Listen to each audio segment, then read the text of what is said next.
Ça y est, c'est l'été, c'est le temps des vacances.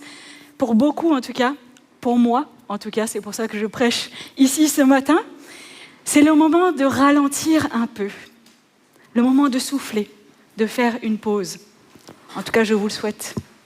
C'est aussi souvent le moment de faire un petit point sur l'année écoulée.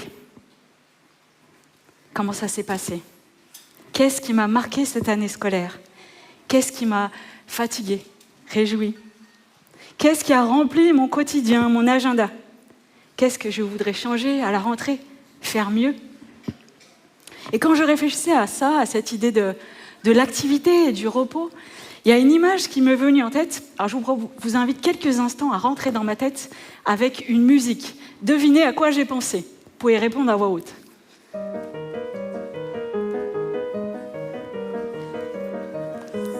Tetris. Tetris.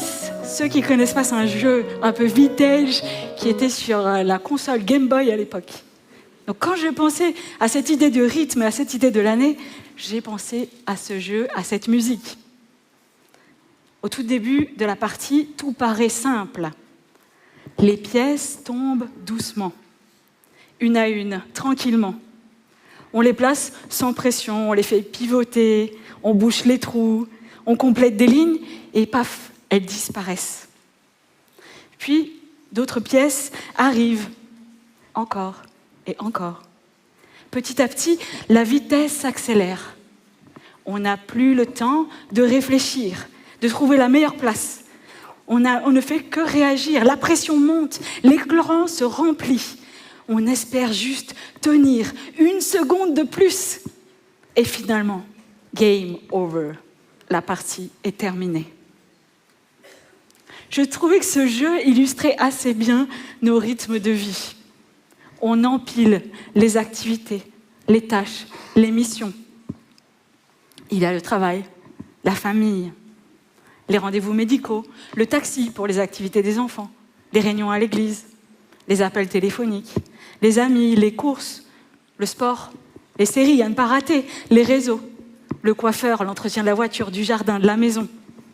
On passe notre temps à ajouter et à ajuster nos agendas pour essayer de tout y faire rentrer. Quand une tâche est terminée, une autre commence.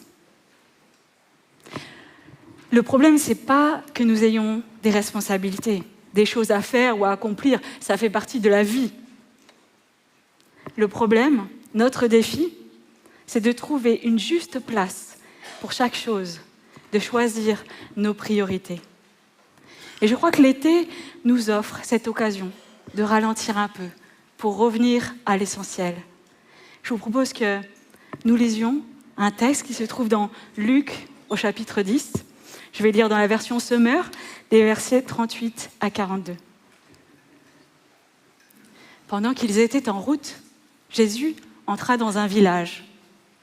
Là, une femme nommée Marthe l'accueillit dans sa maison. Elle avait une sœur appelée Marie.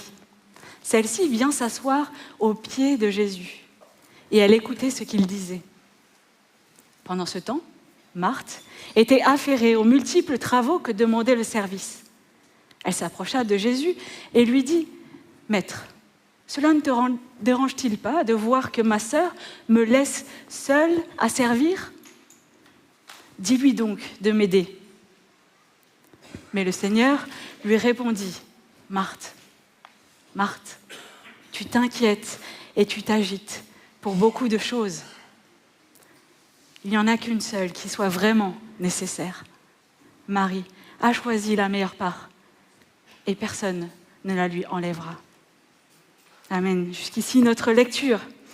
Nous allons ensemble parcourir ce texte. Je vous ferai 3 observations. D'abord, nous pouvons relever que nous entrons dans une maison qui est accueillante. Le verset 38 nous dit, pendant qu'ils étaient en route, donc Jésus est en train de monter à Jérusalem, il entre dans un village, et là, une femme nommée Marthe l'accueille dans sa maison. Elle avait une sœur appelée Marie. Dans cette maison, 2 sœurs sont prêtes à accueillir Jésus. 2 sœurs, 2 styles d'accueil. Marthe, d'abord, une femme sans doute généreuse. On sait qu'elle est affairée à de multiples travaux. Déjà, elle ouvre sa maison. On peut supposer peut-être que c'était l'aînée de la fratrie. Elle accueille et elle s'investit dans l'accueil de Jésus. Elle donne son maximum. Elle est investie, très investie, engagée. Un peu comme dans ce Tetris. Elle empile les tâches. Mais sans elle, il n'y aurait certainement pas de repas, pas de linge propre. C'est elle qui prend l'initiative. C'est elle l'hôtesse de cette demeure. Elle aime Jésus et veut faire de son mieux pour qu'il soit bien reçu. Elle fait preuve d'une grande hospitalité. Et dans la culture juive de l'époque, accueillir un invité était un devoir. L'honneur de sa famille était certainement en jeu. Et puis il y a une deuxième sœur, Marie, qu'on pourrait décrire comme une femme disponible. Le verset 39 nous dit « Elle vint s'asseoir aux pieds de Jésus et écouter ce qu'il disait. » Marie a choisi un autre mode d'accueil de Jésus. Elle s'assoit, elle l'écoute. Cela peut nous paraître très simple, mais culturellement, de ce temps-là, c'était extrêmement fort. Être assis aux pieds de quelqu'un est l'expression qui était utilisée pour parler d'être un disciple de quelqu'un. Ce n'était pas la place d'une femme. Ce qu'elle fait dans son contexte est complètement décalé, voire choquant. Alors dans cette maison accueillante, on a deux sœurs, deux façons d'accueillir Jésus. Marthe, qui accueille Jésus en le servant, Marie, qui accueille Jésus en l'écoutant.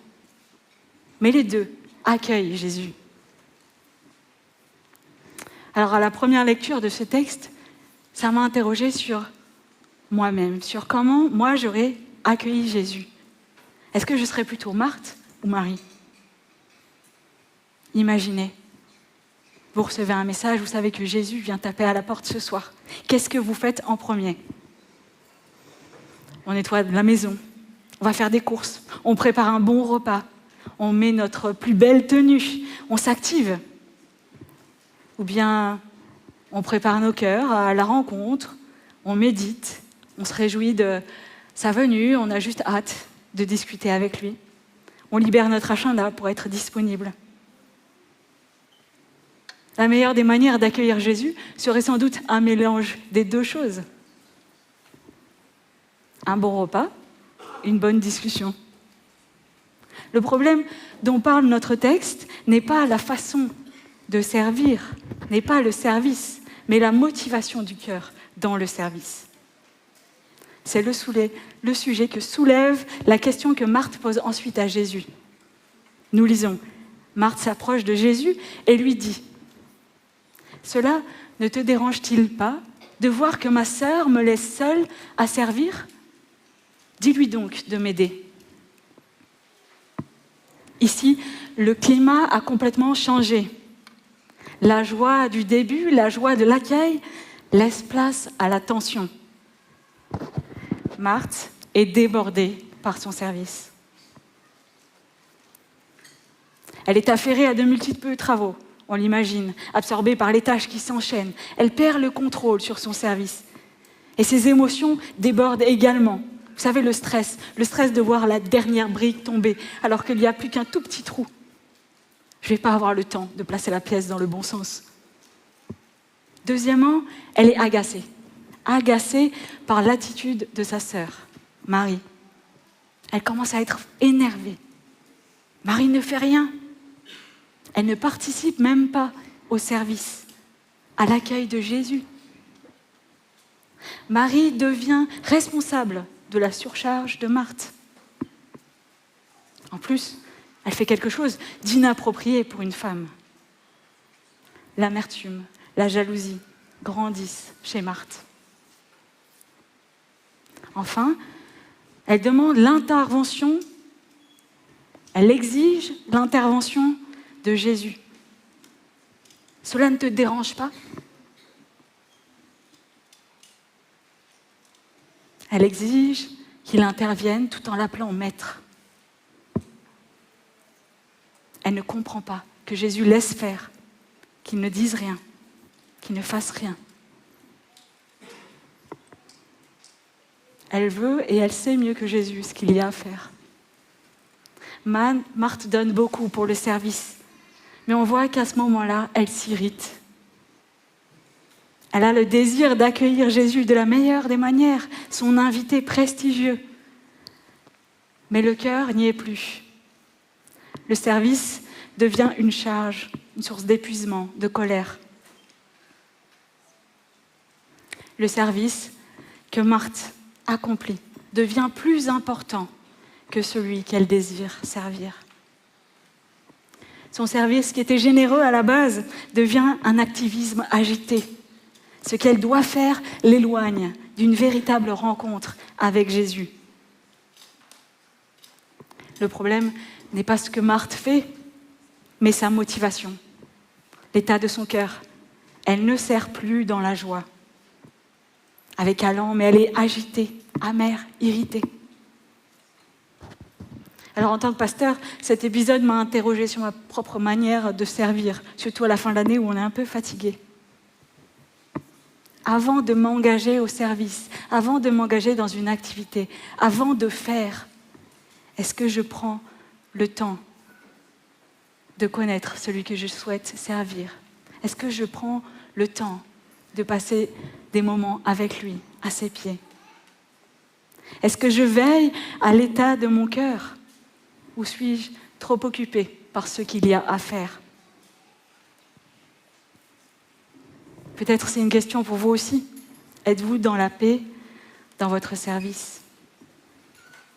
Ou est-ce que, ça y est, vous avez accumulé les activités, puis ça n'a plus de sens, vous êtes débordé? C'est peut-être une question que vous posez aussi en église. Des idées, des projets, des activités, ça ne doit pas manquer ici. Mes amis, nous pourrions passer notre vie à l'église. Mais la question, c'est que ça ne signifie pas pour autant que nous mettons Jésus à la première place dans nos vies. Jésus, dans ce texte, invite Marthe à choisir la meilleure part. Il l'invite au repos. Sa réponse: Marthe, Marthe, tu t'inquiètes et t'agites pour beaucoup de choses. Il n'y en a qu'une seule qui soit vraiment nécessaire. Marie a choisi la meilleure part et personne ne le lui enlèvera. Jésus n'obéit pas à l'exigence, à la demande de Marthe. Mais il l'invite par sa réponse à revoir ses priorités. Il la recentre sur sa part à elle. Marthe, Marthe. Il répète son prénom 2 fois. Il s'adresse à elle en particulier, avec douceur. Il s'intéresse à ses besoins à elle, à son cœur à elle. Il ne gronde pas Marie, mais enseigne Marthe. Jésus la reprend, avec douceur, mais il la reprend. Il souligne son manque de sérénité dans le service. Il répète plusieurs fois: tu t'agites, tu t'inquiètes pour beaucoup de choses. Son cœur est troublé. Ce qu'elle fait est super utile. Je pense que Jésus sera très heureux de manger un bon repas. Mais elle oublie le nécessaire, l'essentiel. Elle veut servir Jésus, mais elle ne saisit pas vraiment ce qu'il a, lui, à lui offrir par sa visite. Troisièmement, Jésus invite Marthe à retrouver la paix en se concentrant sur l'essentiel. La meilleure part, celle que Marie a choisie, être dans la présence de Jésus, se tenir à ses pieds. Attention, je ne suis pas en train de dire que ce passage, Jésus dit que le service ne sert à rien. Tout le contexte autour nous montre que Jésus nous invite à marcher à sa suite, à le servir. Mais dans ce passage, Jésus souligne que nous tenir à ses pieds doit précéder notre service. C'est sa présence qui est la plus importante. Notre position de disciple, à genoux devant lui, doit ensuite motiver notre marche de serviteur. Avant de le servir, Il faut se laisser toucher par lui. Marie a choisi la meilleure part, être aux pieds de Jésus. Jésus ne reproche pas à Marthe d'en faire trop, il l'invite à revenir à l'essentiel. Et son invitation est toujours d'actualité. Avant de nous demander de faire quelque chose pour lui, il nous invite à être avec lui.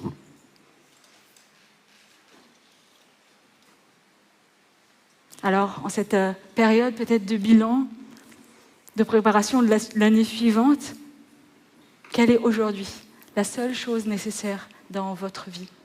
Qu'est-ce qu'il passe en premier dans votre agenda?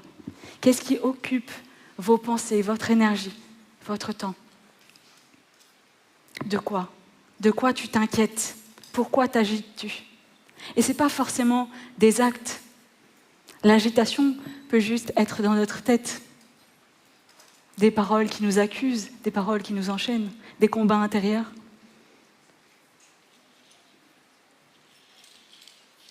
Est-ce que pendant tous ces moments-là d'agitation, est-ce que je prends encore le temps de m'asseoir aux pieds de Jésus?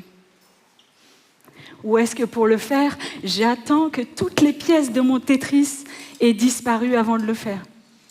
Ça n'arrivera pas. Vous êtes en vie, donc il y a une tâche après l'autre. Des choses à faire, et il y en aura jusqu'au bout. Le véritable repos n'est pas l'absence de choses à faire, mais le fait de faire chaque chose en compagnie de Jésus. Faire chaque chose en compagnie de Jésus, conscient de sa présence à nos côtés. Ça change notre cœur dans le service. Ça change notre cœur dans notre manière de vivre, tout simplement. C'est ça, revenir à l'essentiel, trouver le véritable repos, nous tenir aux pieds de Jésus.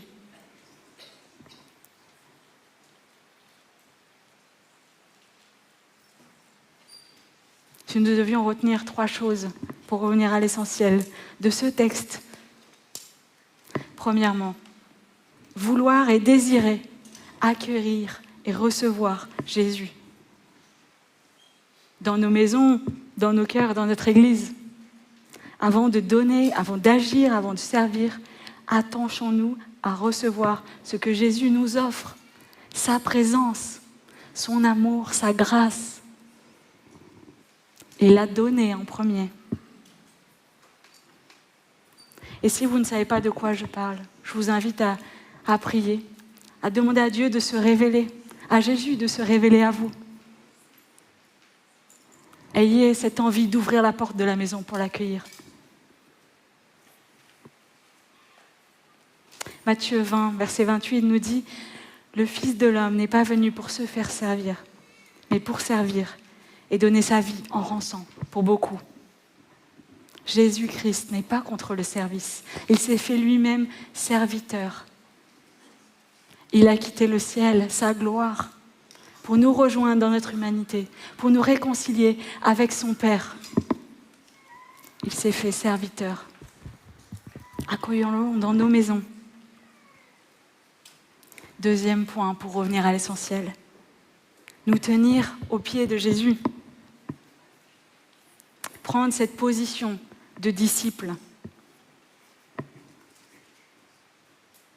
Jésus n'est pas juste notre sauveur, c'est déjà quelque chose d'extraordinaire, de tellement libérateur. Jésus, c'est aussi notre Seigneur. Tenons-nous à ses pieds pour nous laisser instruire par lui, nous reprendre, même si parfois c'est douloureux, nous façonner, nous transformer. Dans sa présence, puisons ce dont nous avons besoin ensuite pour le servir. Laissons-nous remplir par son amour, par sa grâce. Laissons-nous toucher par le pardon qu'il nous accorde. Parce que nous sommes aimés, nous pourrons à notre tour aimer. Parce que nous savons pardonner à notre tour, nous pourrons pardonner. Parce que nous savons en sécurité avec lui, alors nous pouvons oser aller en relation avec les autres. Il est la source. Se laisser remplir de lui, par lui, pour pouvoir ensuite déborder, redonner, servir. Et c'est le troisième point. Revenir à l'essentiel ensuite, c'est marcher avec Jésus. Il a laissé un mandat à ses disciples à la fin de l'évangile de Matthieu. Vous connaissez sans doute ces versets par cœur, moi je les relis. Allez donc dans le monde entier. Faites des disciples parmi tous les peuples. Baptisez-les au nom du Père, du Fils et du Saint-Esprit. Enseignez-leur à obéir à tout ce que je vous ai prescrit. Et voici, je suis moi-même avec vous tous les jours jusqu'à la fin du monde. Oui, Jésus est celui qui nous envoie. Mais c'est aussi celui qui nous a précédés sur le chemin. Celui qui nous équipe, qui nous accompagne, qui nous instruit. Il dit, je suis avec vous.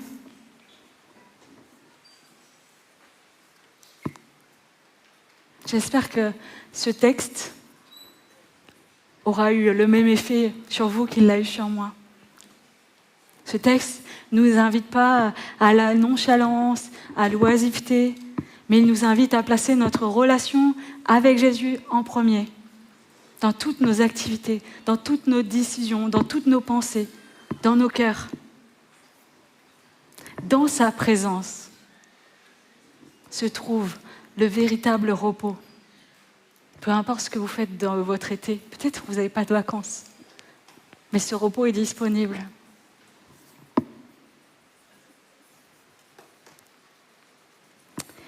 Peut-être, alors normalement j'avais prévu une transition pour la scène, mais il n'y a pas la scène. Donc du coup, je retravaille en direct ma fin de prédication. Mais juste, le véritable repos, ça vient de ce que Christ a accompli. J'aimerais vous demander en cette fin de prédication, qu'est-ce qui vous agite aujourd'hui ? Nous pouvons nous approcher avec confiance au pied de la croix, au pied de Jésus. Parce que lui a tout accompli. Parce qu'il est allé au bout de sa mission.